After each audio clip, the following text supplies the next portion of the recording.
What is happening? Welcome to my channel. My name is Matt Bradford. Let me get in the light here. Welcome to the shop. Today we're making a nut for a lap steel or for a dobro or for whatever sort of lap instrument you play. First things first, real quick, I have shirts and hats and merch available, and that link is below.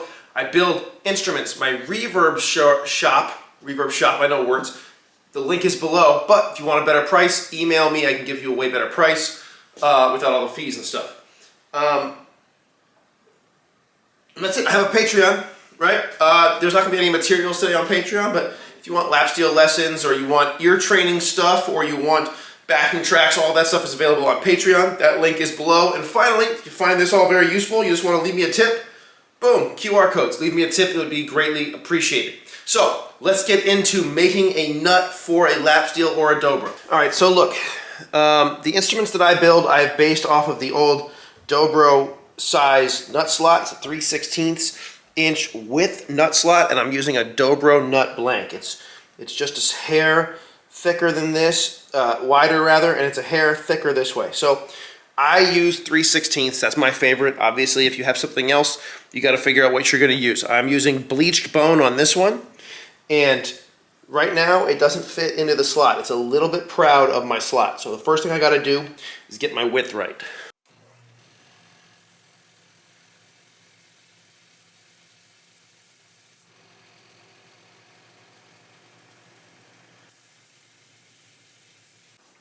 So all I do is go over to the belt sander, as you just saw, and I start by just trying to you know, one little aspect at a time, one little step at a time. Now, this nut blank already had a little bit of, like, it's thinner on one side than the other, so I'm going to get another one. This may end up getting used, it may not. When you buy nut blanks, they are not always uniform. I'm hitting the camera with the thing, but they come in packs. Well, I buy packs like this. I buy packs of 10. You can also get unbleached bone, just as we're doing this, but you know, they're not always as uniform as you would like, and so it's important to, like, this one's already pretty close, so let's go to, you know, is it going to cover up the, not quite wide enough. So, you know, they're close, but they're not always perfect, and so it's good to, like, that's the one we were just using, is it? Is it the one we just, no, it's a different one.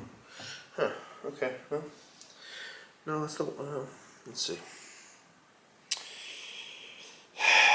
You know, they're just, it's sometimes, and my margins are pretty tight as far as how thick this is. And so, you know, I end up having some waste when it comes to nut blanks. But this one, I think, is going to work. So, perfect. Absolutely perfect. All right, so we're going to go back and forth between the belt sander and here until we get it pretty much where we want it.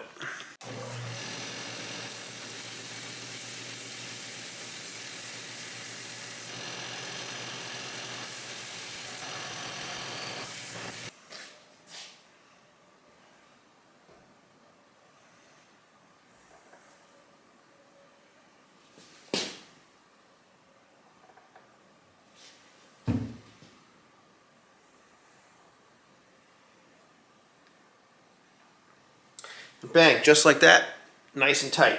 So now that we have the width where we want it, the next step is going to be to get the base where I want it. Now, it's pretty close already. Let me mark it and I'll show you. Now, what I have a piece of 320.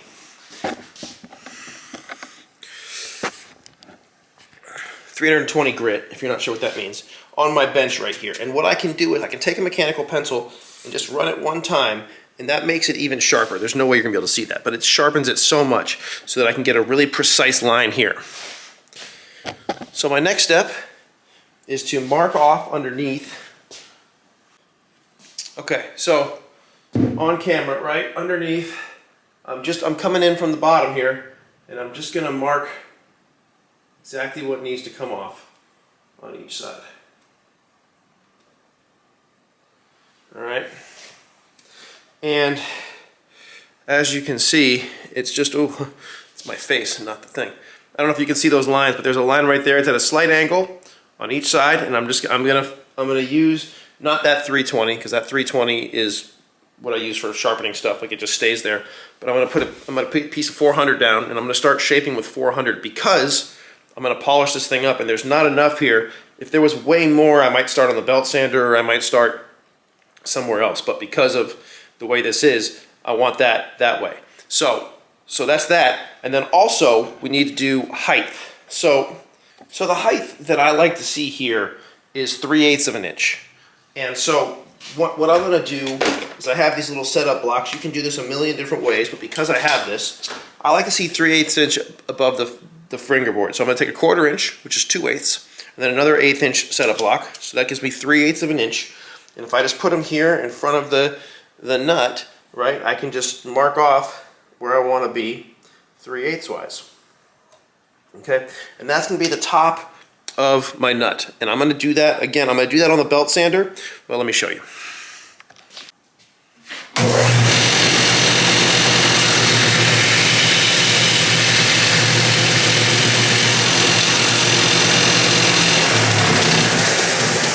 So first I take it down right to that line. You can see the remnants of that line right there. And then I need to round over the back edge, right? So I want my nut to be rounded, and check this out.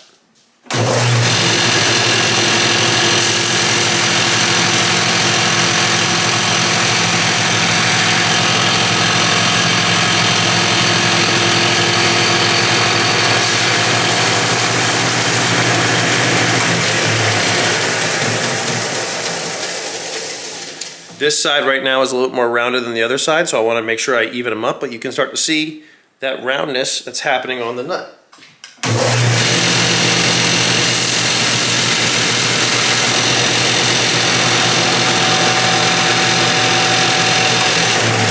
we go. And now, wait till that stops. And now we're nice and even, right? Now it's starting to look like a nut, right? We're starting to get there. Okay, so we're just going to double check everything again. This is something that I think is super important, is to just continue to double check over and over and over and over again.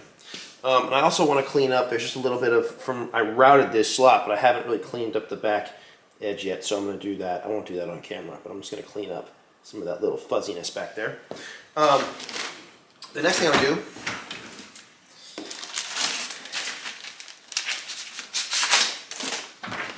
is grab some 400 grit sanding paper. Now, I don't need this whole thing, and it's not the cheapest sandpaper you've ever seen, so we just take a little square. That's all I need. And I'm going to put it right there. I'll put the rest away. For the sake of keeping my bench clean, all I'm going to do is I'm going to start with, I want to get these edges right. I want to get this kind of dialed in to where I want it. So the front edge needs to come in a lot. The back edge is pretty much where I want it already. So I'm going to come at an angle, and I'm going to start just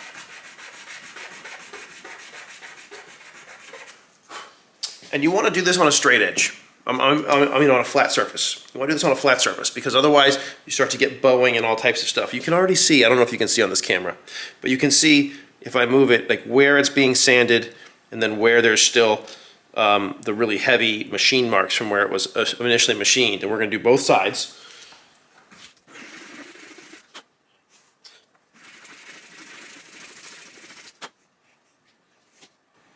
And as I start looking, I start moving it in the light to see where, you know, I could color it in too, but like that's not helpful. I can start to see where my line is here, but also where my machine marks are being sanded off here. And once I get it, like we're close. We are close already. We've already got a lot of it sanded off. Again, this blank was pretty close to the width of this nut. I wouldn't hate having a little bit more tolerance, to be honest. I mean, a little bit more space to mess with, to be honest, but that's what it is. So,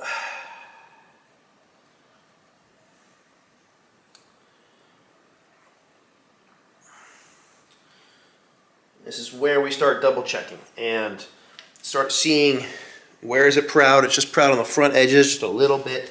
So I just want to bring the front edges in a little bit more. You know, and again, this is 400 grit sandpaper, so we're not cutting a lot. Like this is pretty fine stuff already. Okay, and the back edges are good, so I just want to keep taking off this when I say back edge, I mean the edge back here. So I just want to keep giving a little more angle, taking off just the front edge. Because really,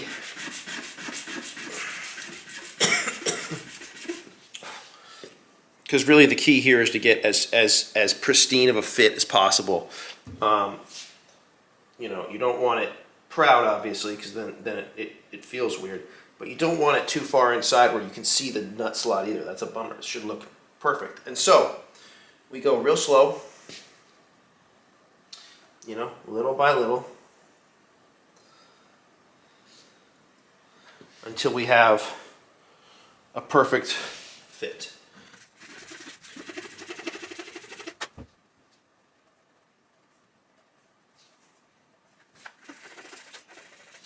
And this is not a process to rush, okay? It can take me half hour, 45 minutes to make a nut, and I've made a billion of them. I don't know how many I've made, but I've made thousands of nuts for sure. So, okay, the fit is good. Now I want to polish off this top part here, and then I also want to round off my sharp edges. Right, these edges are real sharp right now, and when playing, that's really uncomfortable. I don't want to round off the edge where it hits the bridge though, or the I know the parts, fingerboard, fretboard, because I want to make sure that that's a really tight fit. So I want to round off my edges up here, and I want to round off this front edge here, and then I'm going to kind of roll it back here, but I'm not going to get down into here where it's going to create like a gap in the joint.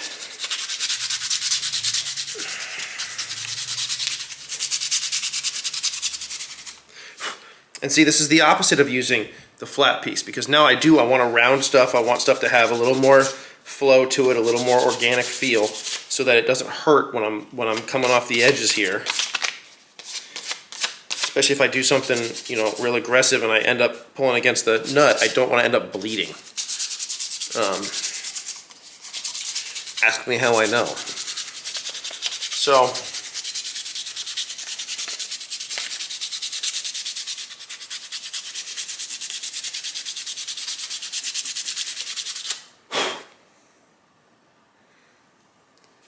that's a good start. Now, I'm going to do that again once I have the string distance set and everything, and once I have it all dialed in.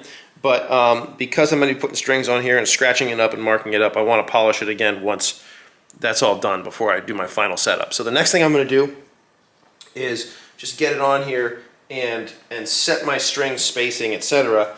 Don't love this. I'm getting dust everywhere. So this is the next step. So let me get some strings out and on, and then we can talk about what we're doing. Okay, so once I have the outside two strings on, and since people ask, by the way, I use GHS boomers. It's a 16, 18, 26, 36, 48, 60. I'll put them on the screen here. But GHS boomers, and you know, I got the outside two on. Where's my cutters? Once my outside two strings are on, I want to set my outside spacing first. And at this point, I kind of eyeball it, you know, with the lap steel. But what I'm looking for is kind of edges of the fingerboard. And I kind of, again, because I can eyeball, let's measure, just for the sake of like giving you something you can actually do. You know, from the end of the fingerboard, and again, I'm kind of eyeballing where it is. I'm coming in about a 1/16 of an inch. Okay. Yeah, just about a 1/16 of an inch on each side from where the edge of the fingerboard is. And all I'm going to do is I'm going to come in. I'm telling you what I'm doing, but I'm just eyeballing it, okay? And then I'm just going to mark off the outside of each side of the string on this side. And then the same thing down here. It's a little tight for this. All right. And because these slots are kind of at an angle, I want to make sure I cut the slot straight towards the tuning machine. I want my string to have one break angle. So it comes off the tuner and then it's straight until the edge of the nut and then straight down. It's an important thing. This is obviously a contact point for the string, so we want it to be as clean as possible. So we're going to just take... Now these are nut files from Stu Mack. You can do this a million different ways. I've done it with multiple nut files, but these ones have kind of a V'd slot. Can you see that? The light is so bad here. The V'd slot, and I like to have a V'd slot on the nut. You know, some people want that nut slot like totally like a U shape that's gonna like totally cradle the string. And then there's things like, well, it should come to the top of the string or not. I like a V-shaped slot. To me, I have the least tuning issues with the least amount of contact of the nut to the string. I want the bottom nice and on the right angle, and then I want something holding it in place, but it doesn't need to be this like U-shaped squeezing the string thing, because it's going to create tuning issues. So I like these. These are the ones, I've learned from multiple people, but these are the ones I learned that I like the best. I have the least tuning issues. You know, other people will tell you that it's totally wrong and that I'm a buffoon, but don't listen to my spouse. And I'm just, you can see I'm cutting straight along the line of where the string is going to go. I don't know if you can actually see that, but I'm basically following exactly the path of the string to where it's going to go, so that I have a really nice clean slot. And I don't need to go too deep to start, because we're going to set our depth eventually, but there we go. There's my first slot. Done. Nice. Okay? And the same thing on the bass side.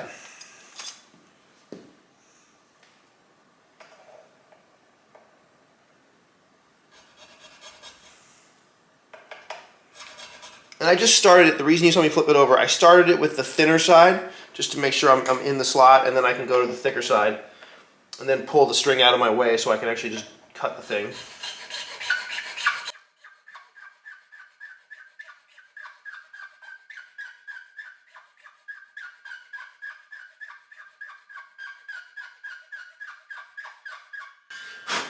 And again, you can see that I'm rolling the file. You know, this is something that I'm sure there will be plenty of argument about. I don't care. This is how I do it. Again, I just want a V-shaped slot. It helps me, it gives me the least contact of the nut to the string while still keeping the string in place. And for me, that gives me better tuning stability.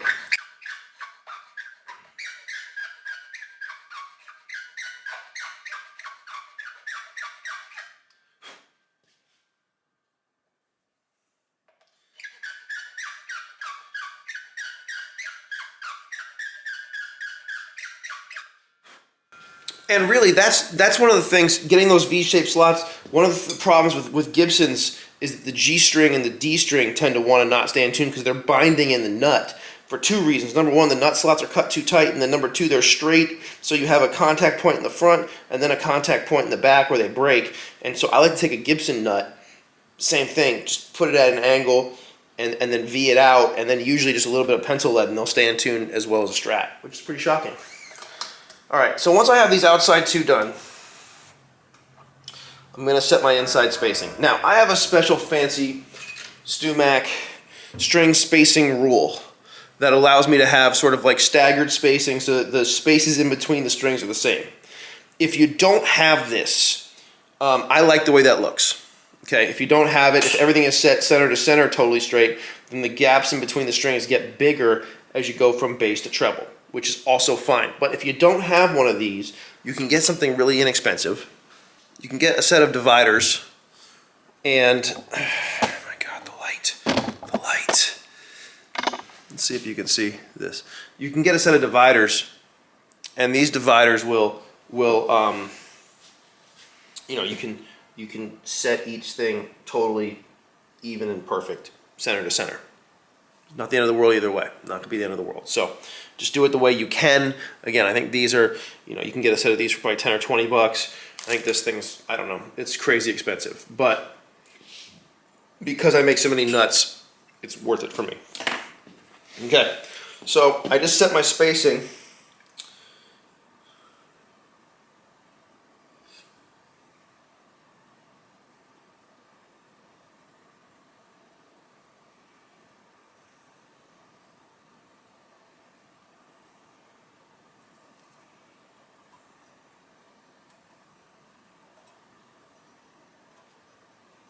just like that, and then I double check it.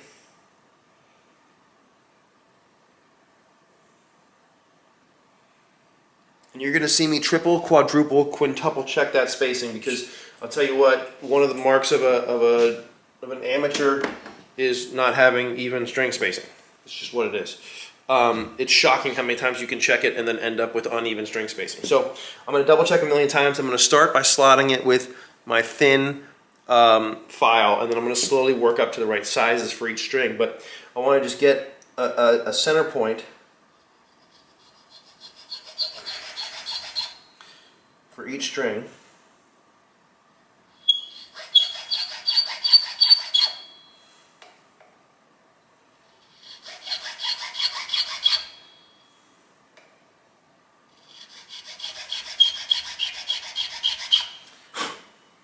And then once I have those, I'm going to double check again.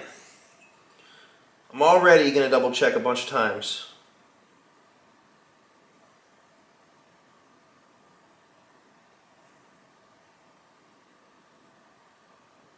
Okay, and I kind of want to move my third string just a hair that way. So I've slotted it, right? I just take, this is the right size fret file for that string, and I'm just going to just ever so slightly move it that way before I go down. And then we're still not at depth. We're not even close to a depth yet, which is awesome. So I can double check it.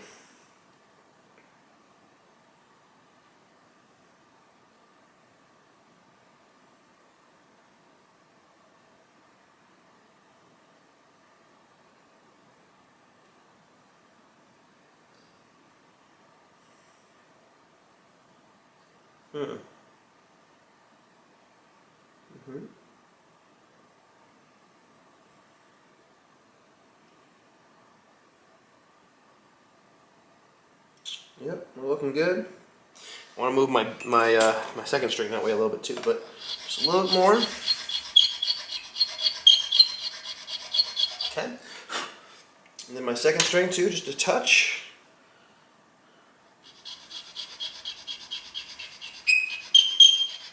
Before I start slotting down.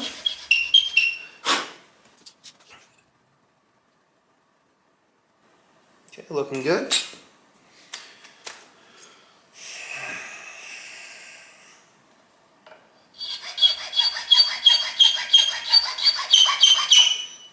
And again, if I have two sides of the file, each of these is a double-sided file. I have a sharp side and I have a wider side. If I want to end up with the wider side, I still start on the sharp side.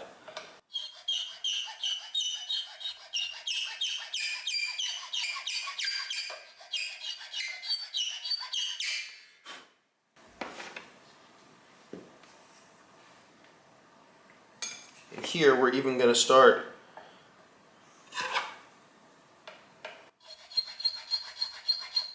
just slowly widen it so that we don't end up messing anything up.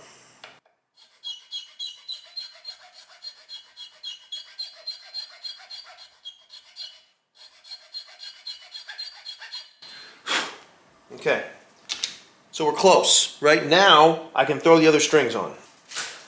Okay, and we're back. And we don't need to be in tune. We're going to double check the spacing again now. That's the next step. And then I'm going to show you. Let's do that first.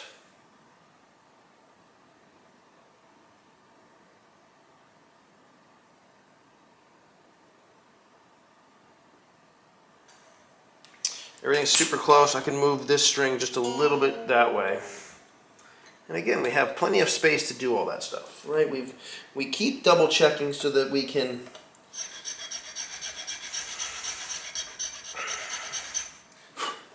get it where we want it.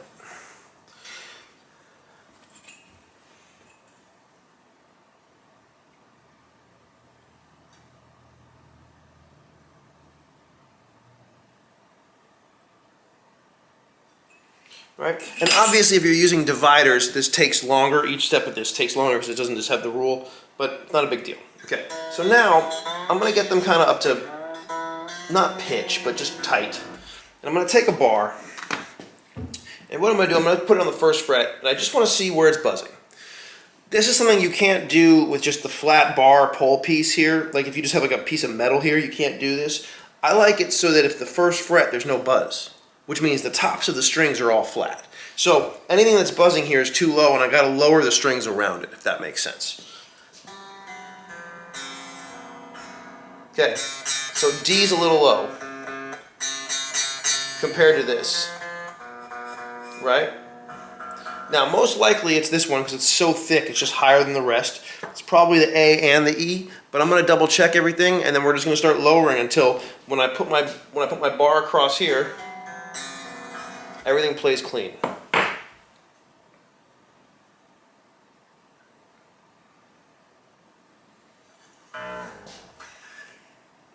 And just a quick visual inspection tells me that it's these three that need to come down, and then this one. And you want to be careful not to fall for an optical illusion, but at the same time, you can certainly take a look and see.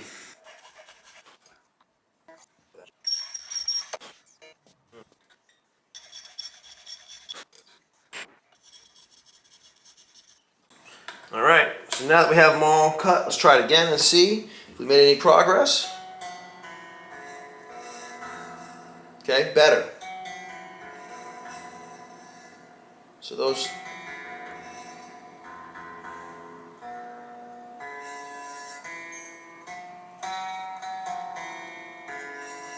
So it's still the D, so we're getting closer.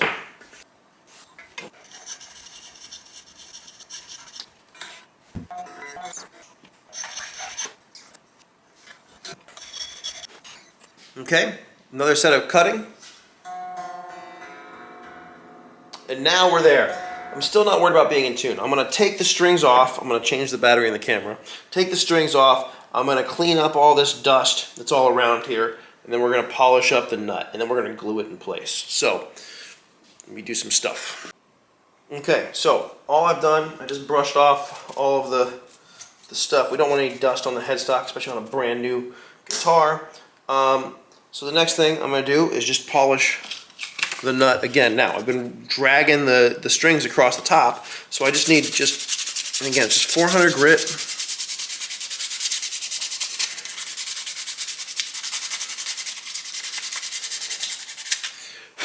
And then you just look in the light and you see if there's any scratches.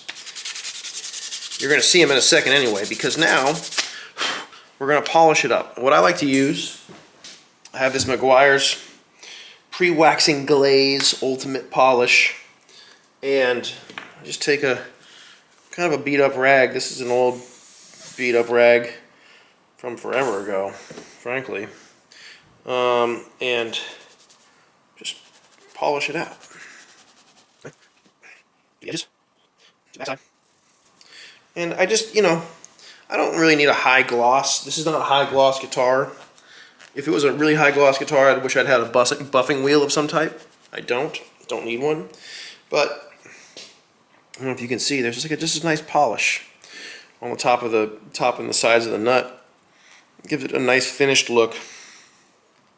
It looks pretty. And the very last thing, I keep super glue in a little dropper here, like this. What I'm going to do is just put a little drop on the inside of the, you know what, I want to do one more thing. One last little thing. I'm going to color in the edges of the fingerboard with, once in a while you get it all put in place and there's like just like a little bit of wood showing on one side or something. It's like such a sliver. It's just unsightly and it bothers me. So if I just take a Sharpie and just color in the edges here, as you can see, just in case there's anything weird. This is always just a nice little touch. Just get right into those edges.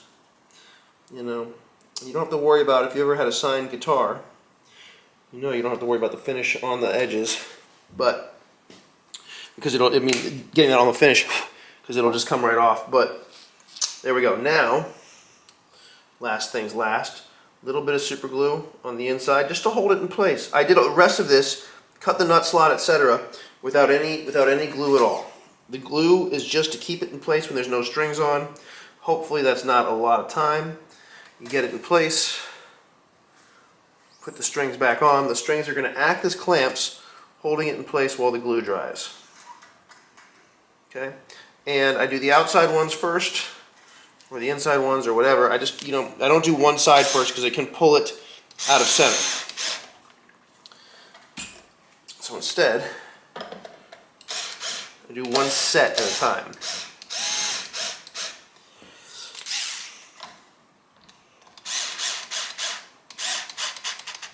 If that makes sense.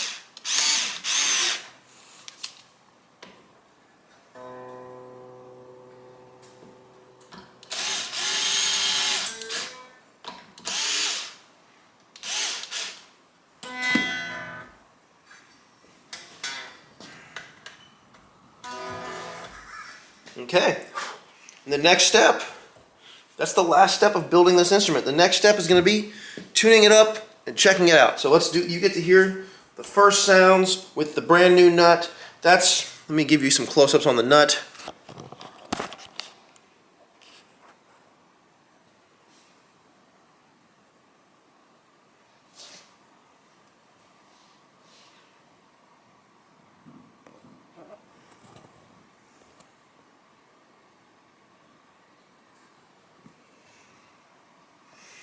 All right, pretty cool. Pretty cool. And we're going to get some sounds next. All right, well, I hope you enjoyed watching me make the nut. Last thing, we just got to make sure that it all works, right? You